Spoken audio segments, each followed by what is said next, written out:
আমাদের কাছে এই ধরনের কোয়ারিজ আসছে যে প্রথম মাসে ডিজিটাল মার্কেটিংয়ের যেই ফেসবুক অ্যাড বাজেট পারপাস যেই বাজেটটা অ্যালোকেট করা হয় সেটা কত রাখা উচিত এবং সেটা প্রথম মাসে বেশি কেন থাকে। তো সেই ক্ষেত্রে আমাদের যে অপিনিয়নটা আমরা দীর্ঘদিন ধরে লক্ষ্য করছি এবং আমরা যেই স্ট্র্যাটেজিটা ডিভাইন করি তার জন্য যে খরচাটা প্রথম মাসে হয় সেইটা থেকেই আমরা আপনাদেরকে এই টপিকটা শেয়ার করছি।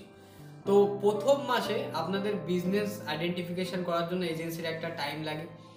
প্রথমত তারা আপনার ক্রিয়েটিভ অ্যাড ডিজাইন সেট করবে এবং বেশ কিছু অ্যাডের ওপরে তারা কনস্ট্যান্টলি আপনার বিভিন্ন রকম লোকেশন এবং টাইম ফ্রেমিংয়ের ওপরে তারা অ্যাডটা অর্গানাইজভাবে ক্যাম্প সেট করবে। এবার এই ক্যাম্পেনিং সেট করার জন্য দরকার হয় আপনার অ্যাড বাজেট। এই অ্যাড বাজেটটা দিয়ে যখন আমরা টেস্টিং করব যে অ্যাড ক্যাম্পেনিংটা সঠিকভাবে কিভাবে রিয়্যাক্ট করছে, এর রিয়াকশানটা কেমন, তো সেই জন্য আমাদের এই টেস্টিং পারপাস যে বাজেটটা অ্যালোকেট হয় সেটা একটু বেশি খরচা হয় প্রথম মাসের জন্য। কারণ টেস্টিং উইদাউট টেস্টিং আপনার উইনিং অ্যাড ফাইন্ডিং করা সম্ভব না।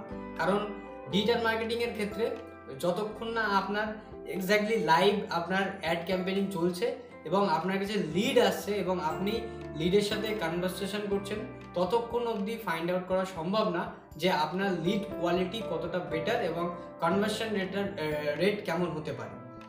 এটা তখনই ফাইন্ড আউট করা সম্ভব যখন আপনার কনস্ট্যান্টলি অ্যাড ক্যাম্পেনিং টেস্টিং মুডে রয়েছে এবং সেখান থেকে একটা ফাইন্ডিং উইনিং অ্যাড আমরা স্পেসিফাই করতে পারি। এবার এইটা করার জন্য আমাদের এই টেস্টিং পারপাস একটা 20% বাজেট অ্যালোকেট হয়ে যায়। এবার যখন আমরা এখান থেকে একটা উইনিং অ্যাড আমরা ফাইন্ড আউট করে নিই, বাদ বাকি 80% যেই আপনার অ্যাডের বাজেট সেটা ওই উইনিং অ্যাডের জন্যই রাখা থাকে।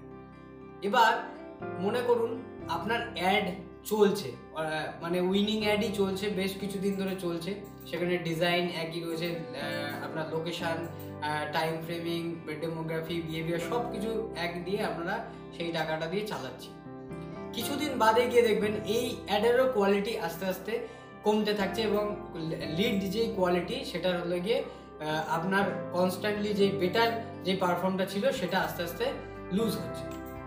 তার একটা মাত্রই কারণ হয়, মানে অ্যাজ এ এক্সাম্পল আপনাকে আমি এটা বোঝাতে চাইছি যে আপনার লোকেশনে আপনি একই রাস্তা দিয়ে বারবার যাচ্ছেন, দেখছেন সেই রাস্তাগুলো চেনা, সেখানে একই বাড়ির রং, একই প্রতিদিন সমস্ত কিছু এলিমেন্ট একই রকমভাবে রয়েছে, আপনি কিন্তু কোনোদিন আশ্চর্য হবেন না।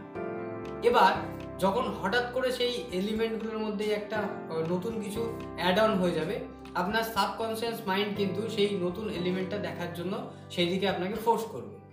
অ্যাডের মারফতটাও সেরকম, আপনার ফেসবুক অ্যাডটাও সেরকম। আপনার অ্যাড একই লোকেশন এবং ডেমোগ্রাফি এবং বিহেভিয়ারের ওপরে যখন একভাবে ক্রিয়েটিভটা চলছে, তখন কিন্তু সেই অডিয়েন্স আপনার এই অ্যাডটা দেখে বোর হতে শুরু হবে। তখন তারা আপনার অ্যাডের যেই কল অ্যাকশন, মানে বুক নাও কিংবা আপনি সাইন আপ বাটন কিংবা এঙ্গেজিং কোনো রকম বুকিং অপশান দিয়ে রেখেছে, সেই ক্ষেত্রে কিন্তু সেই অ্যাকশানগুলো তারা আর নেবে না, কারণ তাদের কাছে এই অ্যাডটা বোর হয়ে গিয়েছে। তারা শুধু দেখবে, সোয়াইপ করে বেরিয়ে যাবে।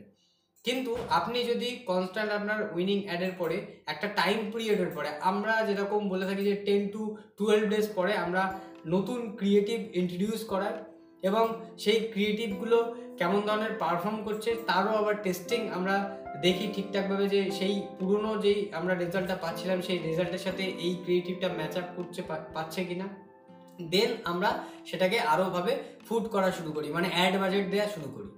তো এইগুলো একটি স্ট্র্যাটেজি থাকে বিভিন্ন ডিজিটাল মার্কেটিং এজেন্সির এবং আমরাও সেই স্ট্র্যাটেজিগুলো ফলো করি এবং আরও ব্রডলি আমরা এই ফানেলটাকে ডিজাইন করি, যার মাধ্যমে কিন্তু আমরা এতদিন যাবৎ আমাদের যে কাস্টমার আছে তাদেরকে আমরা বেনিফিটেড লিড অ্যাকোয়ার করে দিতে পারছি এবং সেখান থেকে তাদের বিজনেস হচ্ছে। আপনারা যদি এই ধরনের ডিজিটাল মার্কেটিংয়ের আরও ব্রড যেই ভার্সান আছে এবং এক্সপার্টিসগুলোর আপনার যদি দরকার হয়ে থাকে, সেই ক্ষেত্রে কিন্তু আপনি আমাদের ইউটিউব চ্যানেলকে সাবস্ক্রাইব করতে পারেন এবং আমাদের অফিসিয়াল ওয়েবসাইটেও ভিজিট করে আমাদের আরও যেই service, website design, SEO, Google ads, ইউটিউবের ওপরে যেই মার্কেটিংয়ের স্ট্র্যাটেজি, সেই সমস্ত কিন্তু ডিটেলস আপনারা জানতে পারেন এবং আপনাদের যদি কোনো রকম সার্ভিসেসের নিড হয় সেই ক্ষেত্রেও কিন্তু আপনারা আমাদের অফিসিয়াল হোয়াটসঅ্যাপ নাম্বারে এবং কলিং নাম্বারে যোগাযোগ করতে পারেন। Thank you so much.